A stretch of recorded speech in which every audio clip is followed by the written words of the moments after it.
देख, मुंह खोला है ना तो खाना खा ले, जुबान मत चला। खा ले। ये वही घर है जहां महंत कृष्णन का हंसता खेलता परिवार रहता था। महंत कृष्णन के बाद उनकी बीवी मंदोदरी की लाश भी मिल गई है, लेकिन उनकी तीनों बेटियां अब तक गायब हैं।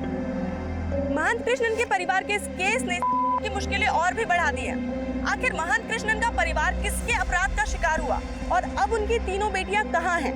ये सवाल अब भी बना हुआ है। हम आपको समय समय पर जानकारी देते रहेंगे।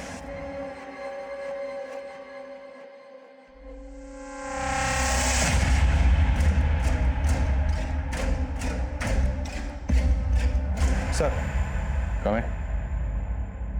सर मैंने मंदोदरी का बैंक स्टेटमेंट चेक किया। 2 महीने पहले मंदोदरी ने बैंक में अपने गहने गिरवी रख के 2 लाख रुपए का लोन उठाया था और उसी दौरान उसने अपने भाई से भी 2 लाख रुपए मांगे थे। सदाशिव की बेटी कामाक्षी ने बताया कि 2 महीने पहले ही मंदोदरी ने भरतनाट्यम क्लासेस लेना बंद कर दी थी और अब इसकी तीनों बेटियां गायब हैं। और मामला इसकी बेटियों के अफेयर का एंगल भी हो सकता है या फिर खुद मंदोदरी का अफेयर। मंदोदरी का अफेयर? सदाशिव और मंदोदरी में फोन पर अक्सर बातें होती थी। इन दोनों के अफेयर का एंगल हो सकता है। सर एक एंगल और है। किशन की मौत के बाद मेघनाथ को मंदिर का महंत बनाने की बात चल रही है, जबकि किशन की बड़ी बेटी प्रबोधनी भी महंत बनना चाहती थी और इसके लिए उसने अनशन भी किया था। सर ये बात 2 महीने पुरानी है और किशन की मौत से सिर्फ मेघनाथ को फायदा हुआ है।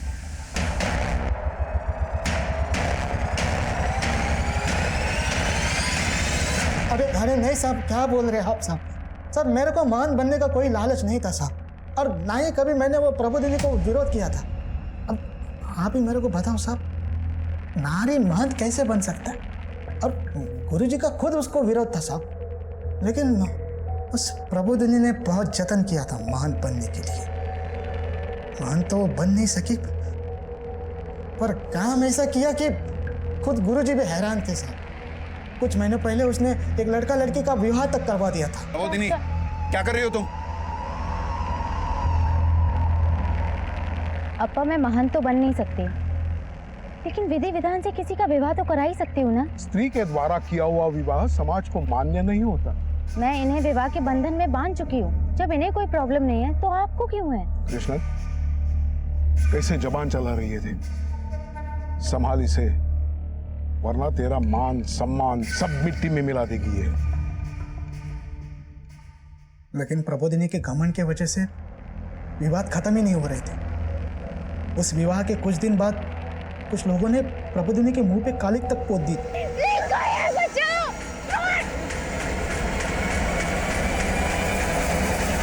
कौन थे वो 2 लोग जिन्होंने प्रबोधिनी के मुंह पर कालिक पोती थी? और मालूम नहीं साहब, उनके चेहरा ढका हुआ था। लेकिन ये तो मालूम होगा ना कि वो लड़का लड़की कौन थे जिनकी प्रबोधिनी ने शादी करवाई थी?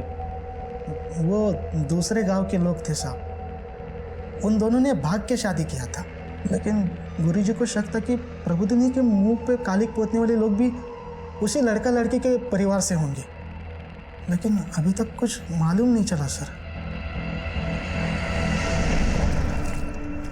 किसी के साथ कुछ किया होगा जो ये सब कर गए तेरे साथ।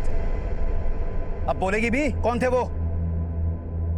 जो भी हो अप्पा, मैं उनका पता लगा के रहूंगी। मैं उन्हें छोड़ूंगी नहीं। बंद करिए क्रांतिकारी बातें। अपना तो सोचती नहीं, अपनी बहनों का तो सोच। सुमति भी थी ना तेरे साथ, उसके साथ अगर कुछ कर रहे थे तो? अप्पा मैं अपनी बहनों के लिए अपनी जान भी न्यौछावर करने के लिए तैयार हूँ। अब फिर मत कहना कि मुझे इनकी फिक्र नहीं है।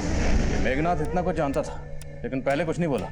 इसका बयान वेरीफाई करवाओ और उस कपल के बारे में पता करवाओ जिसकी शादी प्रबोधिनी ने करवाई थी। सर, आपकी वो किशन की बेटियों के अफेयर वाली थ्योरी बिल्कुल सही साबित हुई। किशन की मझली बेटी विंध्या के कॉल रिकॉर्ड में एक सरफराज नाम के लड़के का नंबर मिला है सर। सरफराज और विंध्या, इन दोनों के बीच में फोन पर काफी बातें होती थी। ये देखिए सर। कट्टर महंत की बेटी का अफेयर दूसरे मजहब के लड़के के साथ। लेकिन अगर मान लें कि विंध्या सरफराज के साथ अफेयर के चलते गायब है, तो बाकी तो बेटी वो कहाँ है? कौन है सरफराज? सर ये है सरफराज। ये फोटो हमें मोबाइल नेटवर्क सर्विस प्रोवाइडर से मिला है। फिलहाल इसका नंबर बंद आ रहा है सर, लेकिन इसका मोबाइल नंबर उडुपी के एड्रेस पर रजिस्टर्ड है।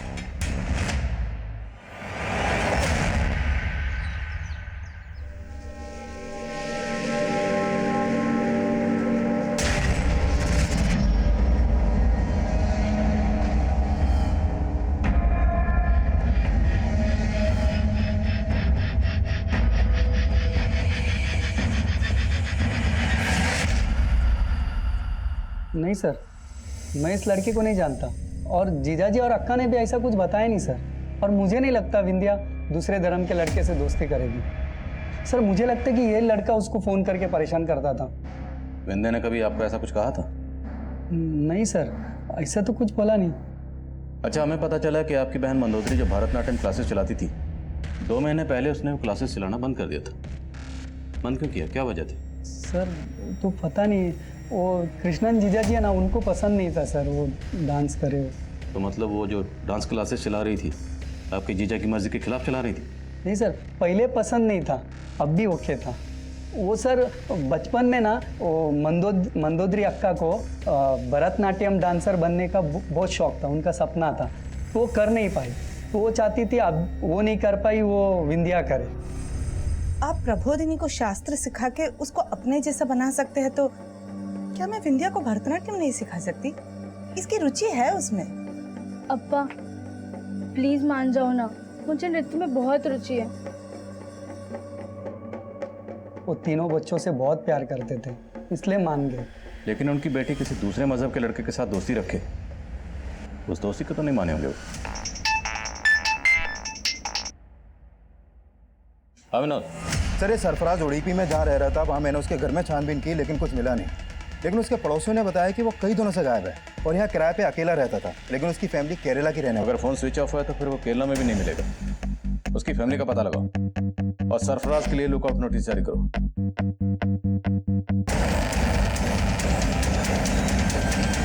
अम्मा मुझे कन्याकुमारी नहीं जाना, मुझे मौसी के पास जाना है, बेंगलुरु में। अरे तुम्हारी मौसी तो बेंगलुरु में अकेली रहती है, सुबह शाम काम पे रहती है, कौन संभालेगा वहाँ तुम्हें?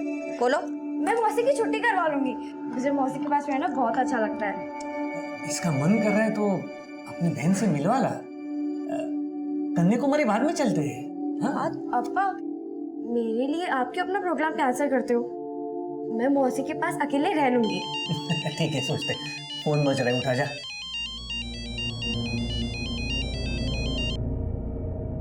हेलो। हाय सिया। कौन बोल रहा है? मेरी आवाज भी भूल गई तुम?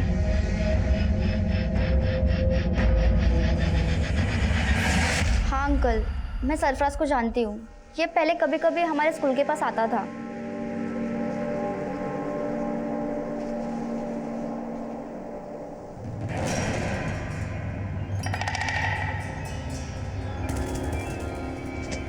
तब मुझे मालूम नहीं था कि ये दूसरे धर्म का है। जैसे मुझे मालूम चला, मैंने विंध्या को समझाया कि उसके पापा गुस्सा करेंगे, तो उसने मुझसे कहा कि दारा शिगो है।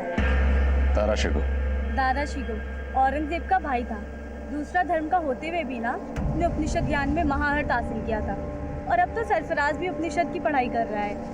तो 2 साल बाद मैं 18 साल की पूरी हो जाऊंगी, और तब तक तो सरफराज भी सब कुछ सीख जाएगा। और फिर क्या, अप्पा इम्प्रेस हो जाएंगे और हमारी शादी हो जाएगी। ले आ गया तेरा दारा शिगो।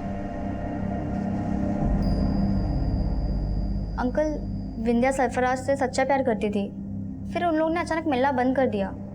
क्यों? ये तो उसने कभी मुझे बताया नहीं, शायद दोनों का ब्रेकअप हो गया था।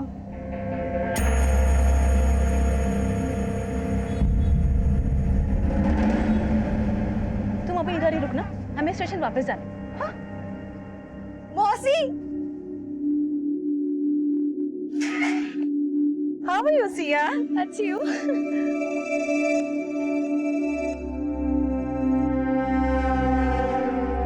आपको पता है, मैंने ना अपना सामान भी पैक कर लिया। चलो। अरे अरे रुको, को बैठने तो दो पहले। क्या तुम? जा पानी लेके। अरे नहीं जीजा जी, ज्यादा टाइम नहीं है, 1 घंटे में ट्रेन भी है और ऑटो भी वेट कर रहा है। सर शायद सरफराज और विंध्या के ब्रेकअप की वजह ये हो कि कृष्णन को उनके अफेयर के बारे में पता चल गया हो और अब विंध्या सरफराज के साथ कहीं भाग गई हो।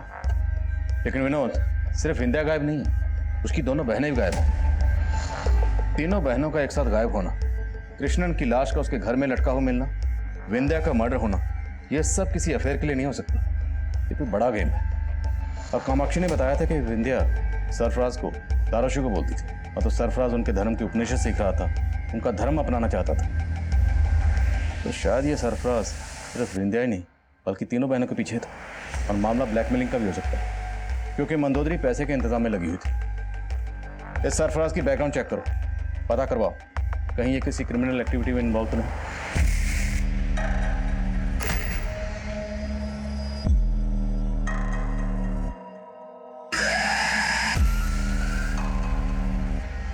दादा का सिलेंडर।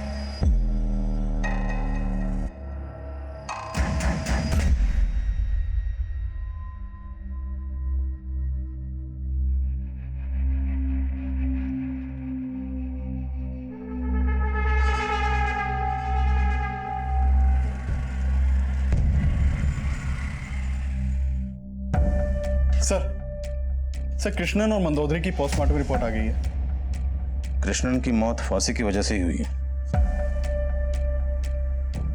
उसका विंड पाइप चोक हुआ था। अब मंदोदरी की एक्सेसिव ब्लीडिंग की वजह से मंदोदरी के सर पर पत्थर से वार किया गया। सर इस रिपोर्ट से तो लग रहा है कि कृष्णन ने आत्महत्या की और मंदोदरी का मर्डर हुआ।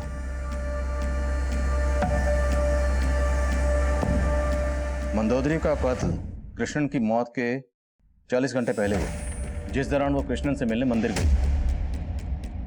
और मौत से एक दिन पहले कृष्णन काफी दुखी थे और आरती के वक्त रो भी रहे थे। और कृष्णन जी के दुख की वजह भी यही होगी कि तब मंदोदरी भी गायब हो गई थी और उनकी तीनों बेटियां भी।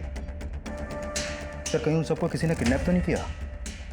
बेटियों को किसी ने किडनैप कर लिया, लेकिन मंदोदरी, उनका कत्ल किसने किया, क्यों किया? और कृष्णन इतना सबको जानते थे, फिर भी कोई पुलिस कंप्लेंट फाइल नहीं की। क्या उन्हें मजबूर किया जा रहा था? पॉसिबल है सर। और उनकी लाश को उनके घर की छत से लटकाकर उनकी मौत को सुसाइड दिखाने की साजिश भी हो सकती है, क्योंकि जब उनकी लाश देखी गई घर का दरवाजा खुला हुआ था। और पोस्टमार्टम रिपोर्ट के हिसाब से मौत के कई दिन पहले से उनके पेट में बहुत कम खाना जा रहा था। कामाक्षी ने मैं बताया था कि वो 40 पे थे, मतलब 40 दिन का उपवास रख रहे थे। हाँ सर, और ये बात मेघनाथ ने भी कंफर्म की थी कि कृष्णन 40 पे थे। अच्छा, ये 40 सिर्फ कृष्णन जी रखते थे या फिर उनका पूरा परिवार भी? पूरे परिवार के बारे में मेरे को नहीं मालूम साहब, लेकिन वो 40 पे थे। इनके 40 का इस केस से कोई ना कोई ताल्लुक जरूर हो सकता है। हमें किसी भी सूरत में कृष्णन की इन तीनों बेटियों को जल्द से जल्द ढूंढना होगा।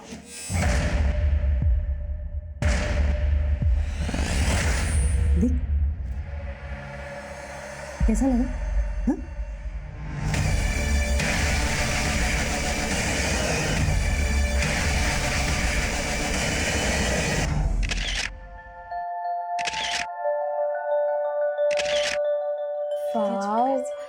मौसी, आप तो कमाल की फोटोग्राफर हो। मैं कमाल की नहीं हूँ। तू है ही इतनी फोटोजेनिक। सी कितनी अच्छी फोटोग्राफ्स आई है। ये वाली बहुत अच्छी है। नेक्स्ट देख। एक मिनट मौसी। हेलो। कैसी हो सिया? Wrong number. किसका फोन था सिया? रॉन्ग नंबर मौसी।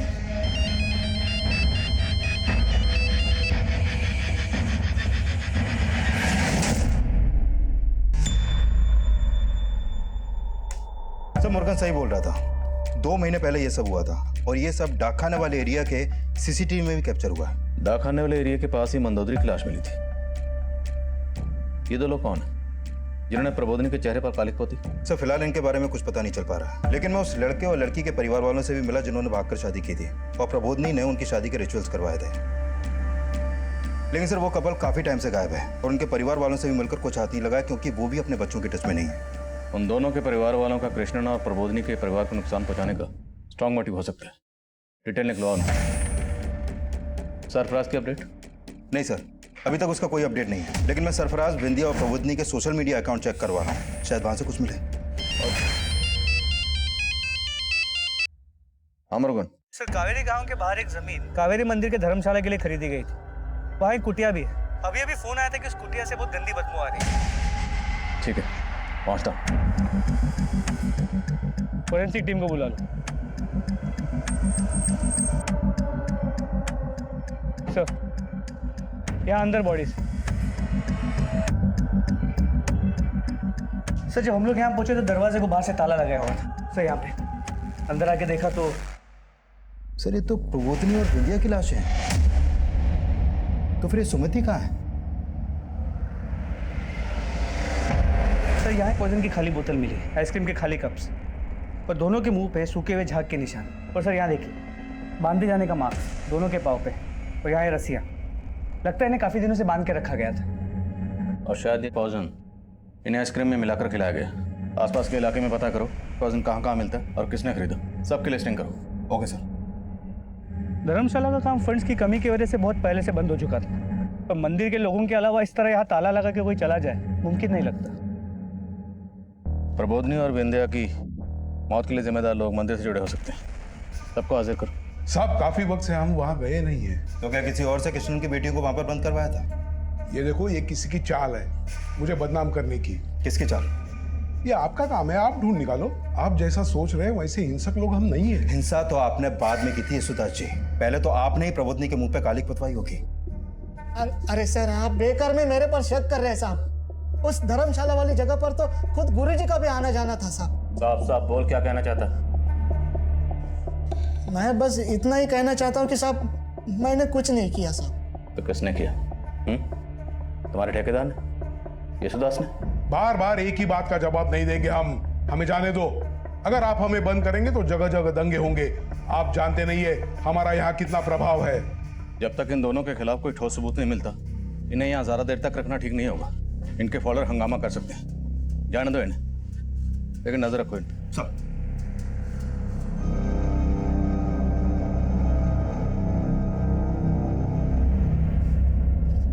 क्यों ये सब देख कर वही सब बातें याद कर रही हो? क्या सोच रही हो? कुछ नहीं अप्पा। मैं जानता हूँ, बार बार पुलिस के यहाँ आने से तू घबरा गई है, पर डर मत। मैंने जो समझाया है वही करना। किसी को भी विंध्या की मम्मी की वो बातें बताना मत। सर, कमेन। क्राइम सीन पे जो आइसक्रीम के कप मिले थे उस पॉइजन के ट्रेसेस मिले हैं, और वो पॉइजन कहाँ से और किसने खरीदा था पता चल गया। किसने खरीदा था? अरे साहब, आप बार बार मेरे को उठा के यहाँ पे लेके आते। साहब मैंने कुछ नहीं किया साहब, मेरे को जाने दो साहब। देख, अभी तक तुझे ऐसे ही जाने दिए, लेकिन इस बार सच नहीं बोलेगा ना तो तुझे यहाँ की आइसक्रीम खिलाएंगे। आप मेरा भरोसा नहीं करोगे साहब। वो पॉइजन मैंने खरीदा जरूर था, लेकिन वो मुझसे गुरुजी ने खरीदवाया था साहब। कौन गुरुजी? यशोदास? कृष्णन गुरुजी।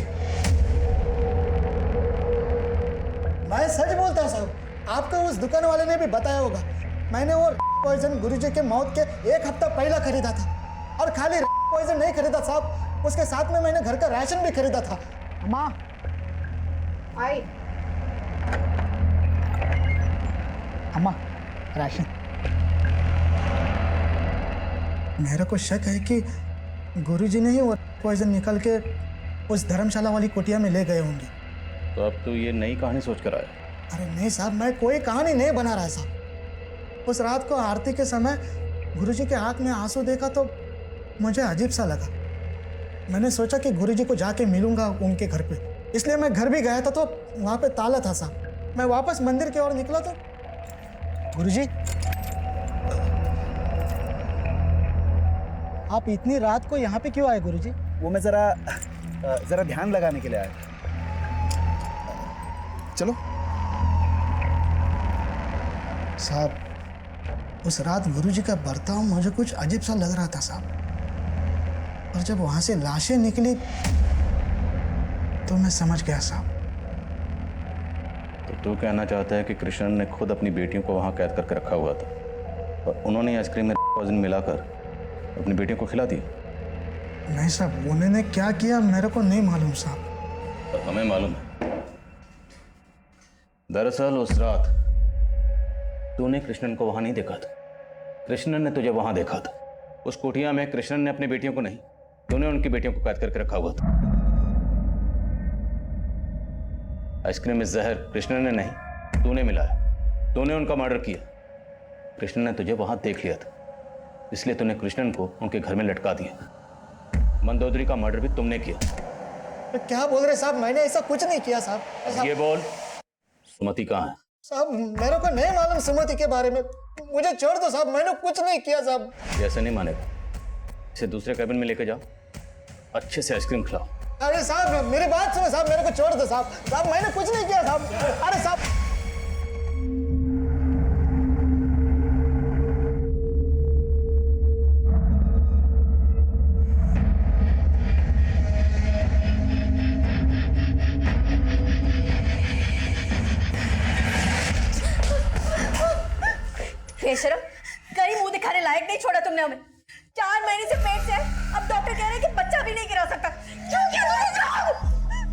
मरते हैं मर जाएगी वो। मानो उससे गलती हुई, लेकिन अब गलती। अरे मैंने तो सिर्फ उस पे हाथ उठाया है। इसके अब्बा को पता चलेगा तो इसको मार ही डालेंगे। सर, उस धर्मशाला की चाबी कृष्णन के घर पे मिली है और धर्मशाला पे जो ताला लगा था उस पर भी कृष्णन के फिंगरप्रिंट्स मिले हैं। और सर, ये भी पता चला है कि अपनी मौत से एक रात पहले कृष्णन एक आइसक्रीम शॉप पर आइसक्रीम खरीदते हुए देखे गए और उस दुकान वाले ने भी कृष्णन को आइडेंटिफाई किया। सर, एक बात और, जिस समय मंदोदरी का फोन डाकखाने वाले एरिया में बंद हुआ, लगभग उसी समय कृष्णन का फोन भी उसी एरिया में एक्टिव था। सर, ये सारे समीकरण तो इस मेघनाथ के स्टेटमेंट को सही साबित कर रहे हैं। लेकिन मंदोदरी का मर्डर कृष्णन की मौत के तकरीबन 40 घंटे मतलब 2 दिन पहले हुआ। तो हो सकता है ये कोई सोची समझी साजिश हो, जिस साजिश के तहत कृष्णन की बेटियों को अगवा करके कृष्णन को यह सब करने के लिए मजबूर किया गया। क्राइम सीन पर कृष्णन के फिंगरप्रिंट्स का मिले और कृष्णन के फ़ोन का सेम उसी लोकेशन पर एक्टिव होना जहां पर उसकी पत्नी मंदोदरी का फ़ोन स्विच ऑफ हुआ था, ये सब किसी साजिश की तरफ इशारा करते हैं। इस केस में ऐसे और बहुत से सवाल हैं जिनके जवाब मिलना भी बाकी है। कृष्णन ने कर्जा किससे लिया था और मंदोदरी पैसों का इंतजाम क्यों कर रही थी? और सरफराज क्यों गायब है?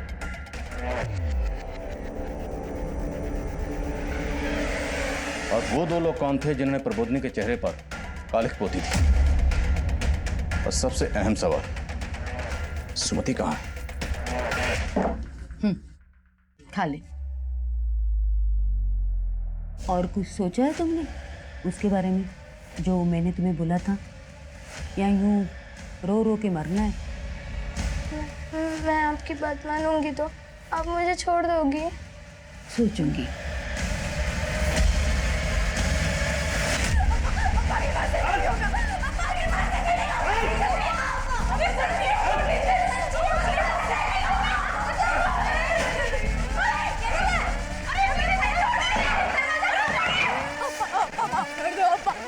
कूद यहाँ से, कूद। मुझे माफी नहीं, मौत दूंगा मैं तुझे। ऐसी लड़की नहीं चाहिए मुझे। कूद। नहीं कूदेगी? ठीक है।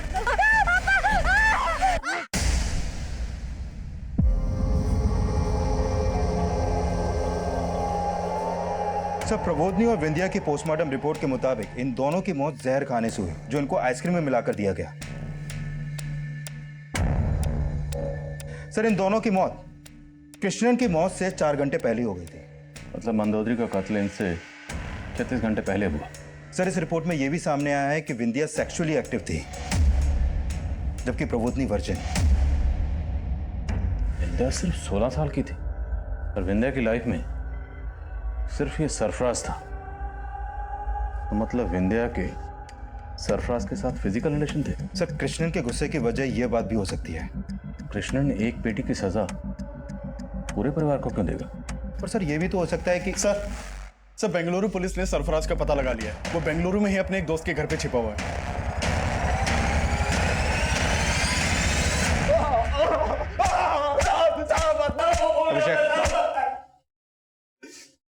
बोल। साहब, अम्मा कसम मैं सच बोल रहा है साहब। मैं भागा नहीं था।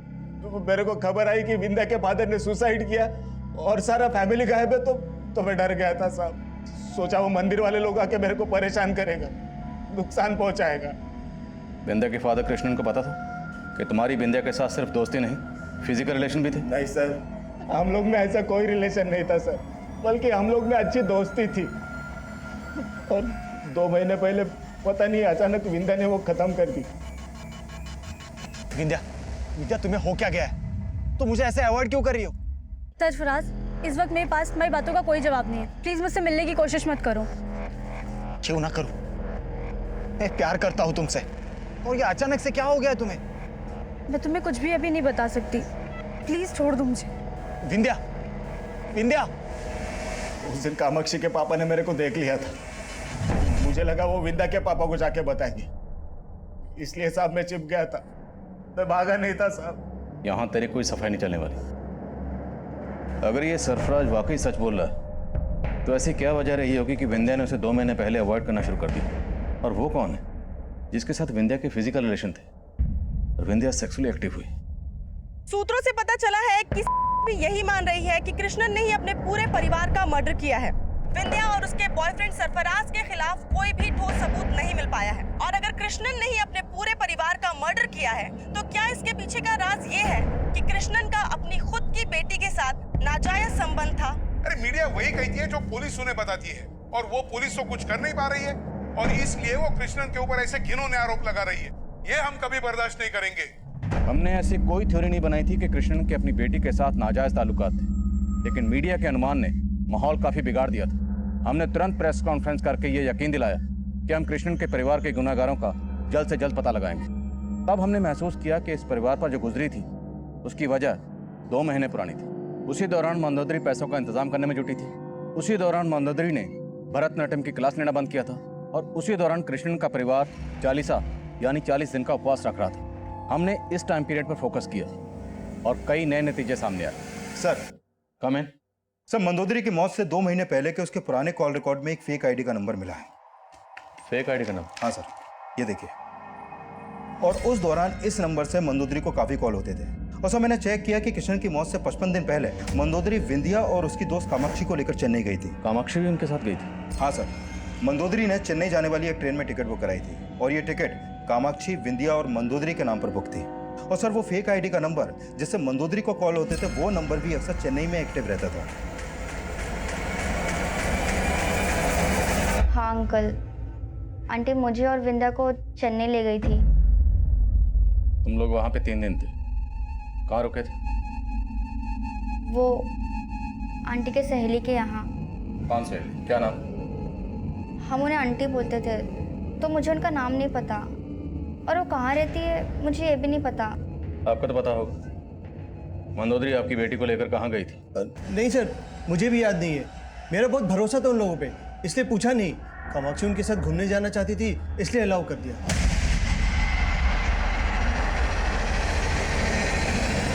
ये सदाशिव पक्का को छुपा रहा है, और इसकी बेटी कामाक्षी भी वही बोल रही है जो उसके बाप ने उसे बोला है।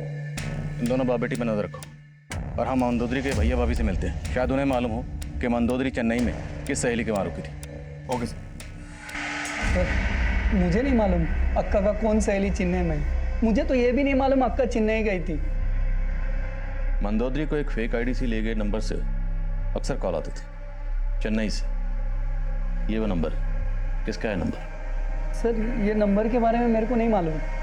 सर, बाकी सबको तो हमने खो दिया, लेकिन सर प्लीज़ आप कुछ भी करके सुमति को ढूंढ दीजिए ना, प्लीज सर।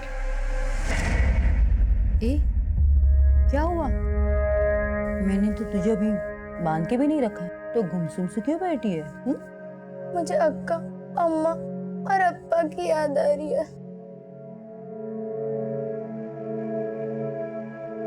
आप मुझे कब ले जाओगे उनके पास? सोचूंगी। सर, कमें? सर, मैंने उस फेक आईडी से लिए गए नंबर के कॉल रिकॉर्ड चेक किए। सर, उस नंबर से सिर्फ मंदोदरी को ही कॉल हो रहे थे। उस नंबर के कॉल रिकॉर्ड में मंदोदरी के अलावा कोई दूसरा नंबर है ही नहीं। मतलब फेक आईडी से लिया गया नंबर सिर्फ मंदोदरी को कॉल करने के लिए लिया गया था। जहाँ जहाँ चेन्नई में वो नंबर एक्टिव रहता था, उन एरियाज को स्कैन करो। पर मंदोदरी जिस डेट को चेन्नई में पहुंची, उन्हें वहाँ रिसीव करने कोई ना कोई ज़रूर आया होगा। तो उस डेट की स्टेशन और उसके आसपास जितने भी सीसीटीवी हैं, सबकी फुटेज खंगालो। मुझे लगता है हमें सुमति की लीड भी चेन्नई से मिलेगी। Right sir. सुमति की तलाश में हम चेन्नई रेलवे स्टेशन से लेकर हर छोटी बड़ी जगह पर लगातार तफ्तीश कर रहे थे, पर हमारे हाथ कुछ नहीं लगा। हमने उस दुकान का पता लगा लिया था जहाँ से वो फेक आईडी वाला नंबर खरीदा गया, जिससे मंदोदरी को लगातार कॉल हो रहे थे। लेकिन ये पता नहीं लग पाया कि वो नंबर इस्तेमाल कौन कर रहा था, और ये भी पता नहीं लग पाया कि वो 2 लोग कौन थे जिन्होंने प्रबोधिनी के चेहरे पर कालिक पोती थी। सरफराज, मेघनाथ, यशुदास और सदाशिव जैसे कई सस्पेक्ट हमारे रडार पर थे, लेकिन हम तब ये पता लगाने में नाकाम रहे कि सुमति उस वक्त कहाँ थी। इसलिए हमने उसकी तस्वीर सारे अखबारों और सोशल मीडिया पर सर्कुलेट करना शुरू किया। लेकिन 4 महीने गुजरने के बाद भी हमारे हाथ कोई लीड नहीं लगी। लेकिन उसी दौरान एक और गुना इस दशक की एक बड़ी ब्रेकिंग न्यूज़ बनने वाला था।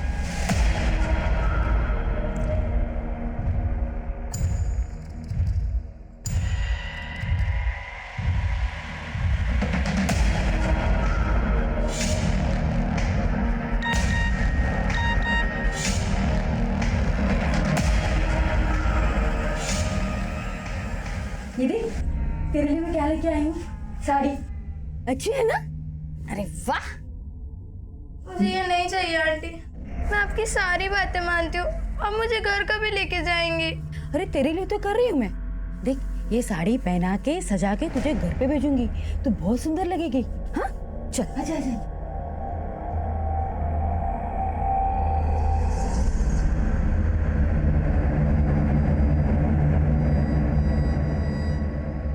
देखिए, सिया की नॉर्मल डिलीवरी पॉसिबल नहीं है, हमें कुछ इंतज़ार करना पड़ेगा, लेकिन ऑपरेशन करना ही होगा।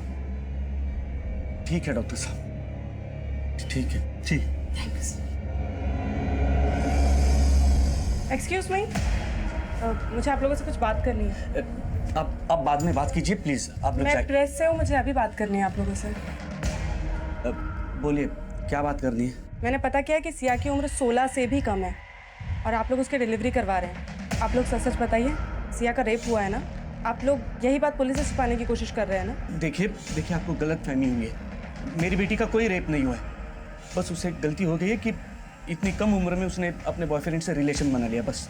बॉयफ्रेंड? कौन है उसका बॉयफ्रेंड? व्योमकेश हमारी बिरादरी का है। हमने समझौता भी कर लिया। वो बच्चे को एक्सेप्ट करेगा। जब सीए 18 ईयर्स की हो जाएगी ना, तो हम शादी कर देंगे उसकी।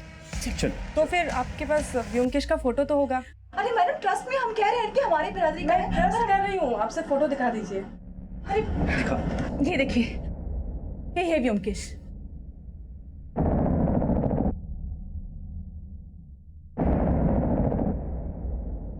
एक मिनट, तुम व्योमकेश हो ना? तुम ही ने सिया का रेप किया है ना? कैसी बात कर रही है मैडम आप? मैं प्यार करता हूँ सिया से, मैंने रेप नहीं किया उसका। कम से कम 5-6 साल छोटी है वो तुमसे, और तुमने माइनर है वो, उसे प्रेग्नेंट कर दिया।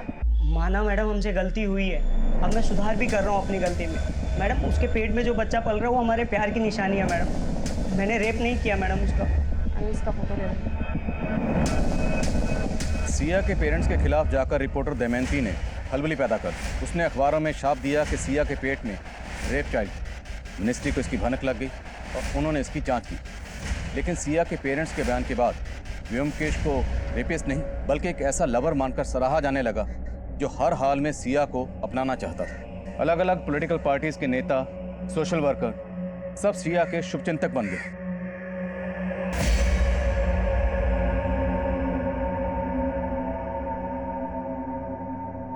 लेकिन बच्चे को जन्म देने के बाद संदिग्ध हालात में सिया की मौत हो गई। उसके बाद ऐसे ऐसे राज सामने आने लगे कि पूरा स्टेट हैरान रह गया। सिया की मौत के बाद से उसका बॉयफ्रेंड व्योमकेश फरार है, जिससे सवाल ये उठता है क्या वाकई में व्योमकेश उस बच्चे का पिता था या फिर किसी गुनाह को छिपाने की साजिश की जा रही है। देखिए, मुझे तो लगता है कि सिया का मर्डर भी एक साजिश है। आखिर में वेंकट ही मिला था सिया से, और मुझे तो डाउट है कि ये व्योमकेश भी वेंकट का ही एक मोहरा है। असल में वेंकट का ही रिलेशन था सिया के साथ। देखिए, बिना किसी आधार के शमिता मेरे ऊपर आरोप लगा रही है। ये मेरे को बदनाम करने का उसका साजिश है और उसका फायदा वो अगले इलेक्शन में उठाना चाहती है। ये केस भी कृष्ण के केस की तरह ही एक सेंसिटिव केस था, इसलिए ये केस भी मेरी अगुवाई में ब्यूरो ऑफ इन्वेस्टिगेशन को सौंप दिया गया। और अब सिया के केस में हमें कृष्ण के परिवार के साथ हुए गुनाहों के जवाब भी मिलने वाले। सिया ने तो हमें यही बोला था कि व्योमकेश उसका बॉयफ्रेंड था। ये व्योमकेश अब कहाँ? वो पता नहीं, वो सिया अपनी मासी के घर गई थी रहने के लिए, वही मिला था। और उसके साथ 2 दोस्त भी थे, अश्विन और राघव। राघव और अश्विन कहाँ है? वो तो सिया की मासी कामिनी को ही पता है। कामिनी बेंगलुरु में कहाँ रहती है?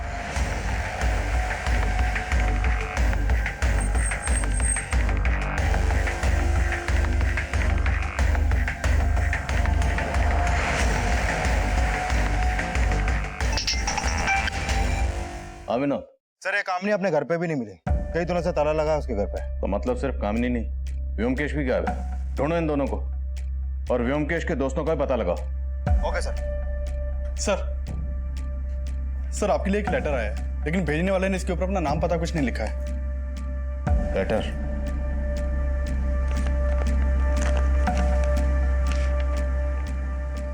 सर, मैं विंध्या और उसके परिवार की हमदर्द हूँ और मुझे मालूम है कि उन सबकी मौत की जिम्मेदार ललिता है। पिछले 4 महीने से हमें कृष्णन के केस में कोई लीड नहीं मिली और आज अचानक ये लेटर। लिखा किसने? और ये ललिता कौन है? नहीं सर, मैं कोई ललिता को नहीं जानता हूँ, जो अक्का और जिया जी के परिवार को जानता हूँ। सर, ये लेटर आपको किसने भेजा? भेजने वाले ने अपना नाम पता कुछ भी नहीं लिखा, लेकिन इतना दावा जरूर किया कि कृष्णन और उसके परिवार की मौत की जिम्मेदार ललिता है। इसका मतलब सुमति भी? देखिए, अभी कुछ भी दावे के साथ नहीं कहा जा सकता। अभी तो ये भी कहना मुश्किल है कि लेटर सच्चा है झूठा है। और ये ललिता कौन है? सर, वो कामाक्षी बोल रही थी, मंदोदरी अक्का उन्हें चेन्नई में उनके कोई सहेली के पास ले गई थी। सर, ये ललिता वही तो नहीं? अंकल, मैंने बोला था ना, मुझे मंदोदरी आंटी की सहेली का नाम नहीं मालूम। पर क्या तुम ललिता नाम की किसी औरत को जानती हो जो विंध्या की फैमिली को जानती हो? नहीं अंकल। लेकिन एक मिनट। हाँ विनोद, व्योमकेश के दोनों दोस्तों का पता चल गया सर। हमने कुछ नहीं किया सर, वो व्योमकेश ने उसके साथ क्या? हमने पता लगाया, तुम दोनों भी व्योमकेश के साथ सिया की मौसी के घर गए थे। क्या करने गए थे? बोलो।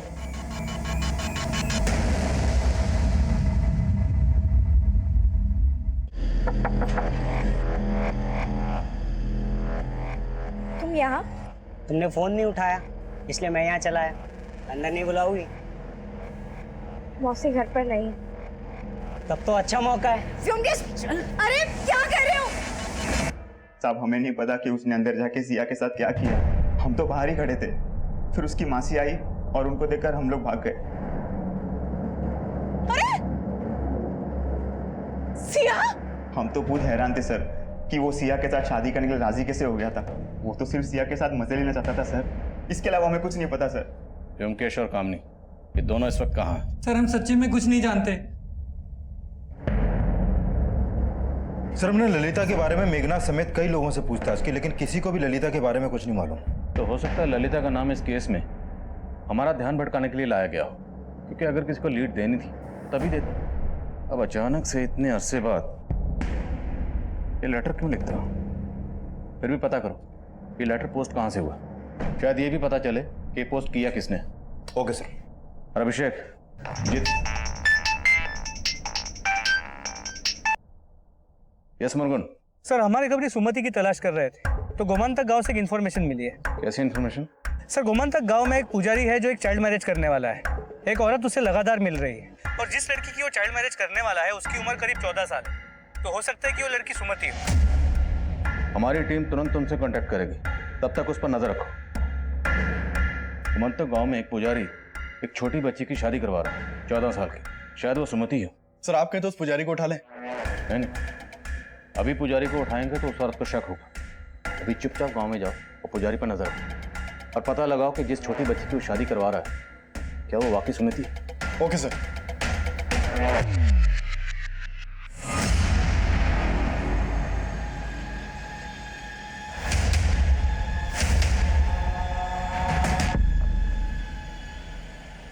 सर, सर, मैं कामिनी के कॉल रिकॉर्ड चेक कर रहा था तो उसमें एक ललिता नायर नाम की औरत का नंबर मिला है। सर, ये नंबर काफ़ी टाइम से बंद है। ये उसका फोटो है सर। ये फोटो हमें मोबाइल नेटवर्क सर्विस प्रोवाइडर से मिला है। ललिता, जो लेटर हमें भेजा गया था उसमें भी ललिता के नाम का ही जिक्र था, जिस पर लेटर लिखने वाले ने कृष्णन के परिवार को खत्म करने का आरोप लगाया था। और सिया का केस आते ही अचानक से वो लेटर हमें भेजा गया। तो क्या वो ललिता और ये ललिता दोनों एक ही होंगी? सर, कुछ कह नहीं सकते हैं, लेकिन इस ललिता का नंबर भी चेन्नई के एड्रेस पर रजिस्टर्ड है। चेन्नई में मंदोदरी कामाक्षी और विंध्या को लेकर गई थी। सर, मैंने चेन्नई पुलिस को ललिता के एड्रेस पर भेजा था, लेकिन वहाँ पर काफ़ी टाइम से ताला लगा है। सर, मैंने इसका कॉल रिकॉर्ड चेक किया। इसका कॉल रिकॉर्ड वेंकट समेत कई बड़े बड़े नेताओं और उद्योगपतियों के नंबर से भरा पड़ा है। और इस लीडर वेंकट पर सिया के रेप का आरोप लगा था। मिलना पड़ेगा इस वेंकट को और इस ललिता नायर की फोटो कामाक्षी को दिखाते हैं। हो सकता है ललिता वही ललिता हो जिससे मिलने के लिए मंदोदरी कामाक्षी और विंध्या के साथ चेन्नई गई थी। ये ललिता कौन है? मेरे को नहीं मालूम। मेरे पास ऐसा बहुत फ़ोन आता है जो मेरा पीए उठाता है। मेरे को तो लगता है कि ललिता का कॉल आना भी एक चाल था। Sir, excuse me. Hello sir, मैंने कामाक्षी को ललिता नायर का फोटो दिखाया तो उसने पहचाने से मना कर दी। लेकिन सर मालूम चला है कि जो लेटर आपको भेजा गया था वो लेटर किसी और ने नहीं बल्कि उडीपी डाकखाने से कामाक्षी ने पोस्ट किया था। वहाँ के एक सीसीटीवी में वो लेटर बॉक्स में लेटर डालते हुए कैप्चर हुई थी। हाँ अंकल, मंदोदरी आंटी हमें चेन्नई में इन्हीं के पास ले गई थी। ललिता नाम है इनका, इसलिए तुमने हमें लेटर लिखा था। पहले क्यों नहीं बताया? पापा ने बताने के लिए मना किया था। क्यों मना किया? क्या छुपा रहे हो? बस सर, हम अपनी इज्जत बचा रहे थे, बाकी कुछ भी गलत नहीं किया सर। Excuse me sir. हाँ अभिषेक, वो गमंता गांव का पुजारी उस बच्चे की शादी करवाने के लिए जाने वाला है। ठीक है, मैं पहुंचता हूँ अभी।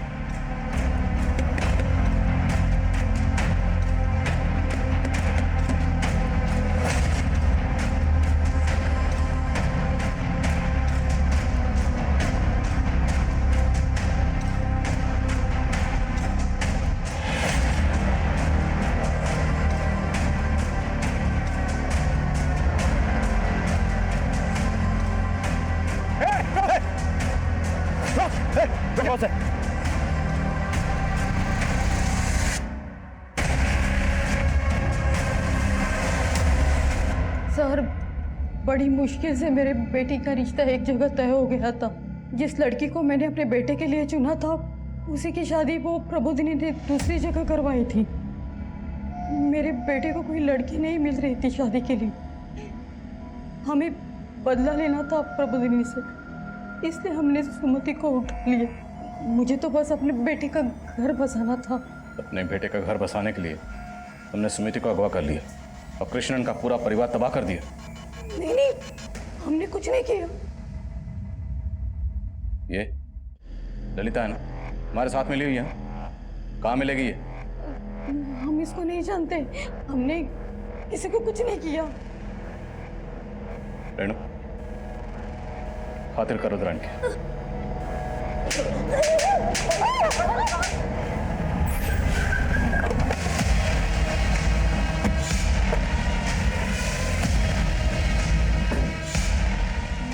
मंदोदरी आंटी मुझे और विंदा को यहीं लेकर आई थी सर, ललिता आंटी के पास। हाँ विनोद। सर, कामाक्षी ने जो बंगलो दिखाया है वो शूटिंग के लिए दिया जाता है, और जिस दौरान मंदोदरी कामाक्षी और विंध्या को लेकर यहाँ पर आई उस समय ये बंगलो विक्रांत प्रोडक्शन को दिया गया था। और सर ये भी पता चला है कि ये ललिता नायर एक मॉडल कोऑर्डिनेटर है और सिया की मौसी कामनी एक फोटोग्राफर। ये दोनों इस वक्त कहाँ हैं? सर शायद बेंगलुरु में हो। विक्रांत प्रोडक्शन से ललिता के बेंगलुरु का एड्रेस मिला है। सिया हमेशा से एक एक्ट्रेस बनना चाहता था। अक्का और जीजा जी को ये बात बिल्कुल नहीं पसंद था। समर वेकेशंस पे सिया हमारे पास आया था ताकि वो फिल्म्स में ट्राई कर सके। ललिता एक मॉडल कोऑर्डिनेटर है, काफ़ी टाइम से हम उसको जानता था। जानती हूँ, एक प्रोड्यूसर है जिसे सिया जैसा ही चेहरा चाहिए। मैंने ललिता पे ट्रस्ट करके सिया को इसके साथ भेज दिया, पर मुझे नहीं पता था कि ये उसके बचपने का फ़ायदा उठा के उसके साथ चीट करेगा। सिया मेरी बातों में आ गई। मुझे लगा कि मैं उसकी मासूमियत का फ़ायदा उठा सकती हूँ, और मैंने वही किया। और उसे सिर्फ प्रोड्यूसर्स के पास ही नहीं, बाकी बड़े बड़े लीडर्स, बिजनेसमैन, उनके पास भी ले जाने लगे। सिया जब अपने घर वापस चली गई तो तब मालूम चला कि वो प्रेग्नेंट थी। उसने मुझे सब बताया कि ललिता ने उसके साथ क्या क्या करवाया। हमें बहुत गुस्सा आया सर, पर इसने हमको धमकी दिया था। तो अगर अपना मुंह खोलेगी ना तो सारा करियर बर्बाद हो जाएगा।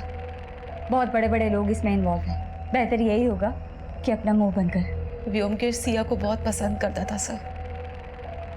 हमने उसका फ़ायदा उठाया और बोला कि हम तुम दोनों का मैरिज करवा देगा, और सिया को भी अच्छे से समझा दिया। व्योमकेश कहाँ है? पता नहीं सर। तुमने मंदोदरी, कामाक्षी और विंध्या को ट्रैप कैसे किया? दोनों बच्चियों ने स्कूल की ओर से एक एनजीओ में डांस परफॉर्मेंस दिया था। सोशल नेटवर्क पे उनकी और एनजीओ की फ़ोटोज़ थी। मेरे जानने पहचानने वाले एक प्रोड्यूसर को वो दोनों लड़कियां पसंद आ गई। सर, उस आदमी ने मुझे बहुत बड़ा ऑफ़र दिया उन लड़कियों के लिए। मैंने फेक आईडी के नंबर से मंदोदरी को कॉल किया उसको बहुत बड़ा झांसा दिया सर कि एक बहुत बड़ा प्रोड्यूसर इन दोनों लड़कियों को लेकर एक बहुत बड़ी फिल्म बनाना चाहता है। मंदोदरी उन दोनों लड़कियों को लेकर चेन्नई आ गई। मैंने कोल्ड ड्रिंक में बेहोशी की दवा मिलाकर उनको पिला दी। तो उसी फिल्म को लेकर तूने ब्लैकमेल कर रही थी और उनसे पैसे मांग रही थी, इसलिए मंदोदरी पैसों के इंतजाम में लगी हुई थी, क्योंकि ये उसे ब्लैकमेल कर रही थी ना ब्लैकमेल? सर पर हमने किसी को नहीं मारा है सर, सच में। ललिता के बयान के बाद हमने उन दोनों केसेस में कई गिरफ्तारियां की, जिसमें लीडर वेंकट और व्योमकेश भी शामिल थे। व्योमकेश ने कबूल किया कि उसने सिया का रेप किया था। सिया के बच्चे का डीएनए व्योमकेश से मैच हुआ। कृष्णन ने सुसाइड ही किया था, ये उसकी पोस्टमार्टम रिपोर्ट से साफ हो गया था। मंदोदरी की शॉकिंग चेन्नई ट्रिप के बाद कृष्णन मंदोदरी को ही विंध्या का गुनहगार मान रहा था, इसलिए सबकी शुद्धि के लिए उसने चालीसा यानी कि 40 दिन के उपवास के लिए कहा था। लेकिन चालीसा खत्म होने के 2 दिन पहले ही सुमति गायब हो गई, और शायद इसके लिए भी कृष्णन मंदोदरी को ही जिम्मेदार मान रहा होगा। जहां मंदोदरी का फोन स्विच ऑफ हुआ, उस जगह पर कृष्णन का फोन एक्टिव था। जहां प्रबोधिनी और विंध्या को जहर खिलाया गया, कृष्णन वहां भी मौजूद था। तो ये सारे सर्कमस्टेंशियल एविडेंस यही थ्योरी फॉर्म कर रहे थे कि शायद कृष्णन ने ही मंदोदरी, प्रबोधिनी और विंध्या का कत्ल किया।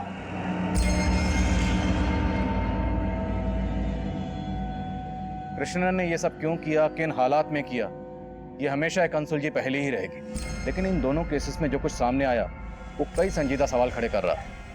हर फील्ड में औरतों को काम देने से लेकर और कई वजहों से उन्हें गलत नीयत से इस्तेमाल किया जाता है। अब मैं आदिल खान आपसे इजाज़त लेता हूँ। आपसे फिर मुलाकात होगी एक और नए केस के साथ। तब तक देखते रहिए क्राइम पेट्रोल दस्तक। मकसद बताना नहीं, बचाना है।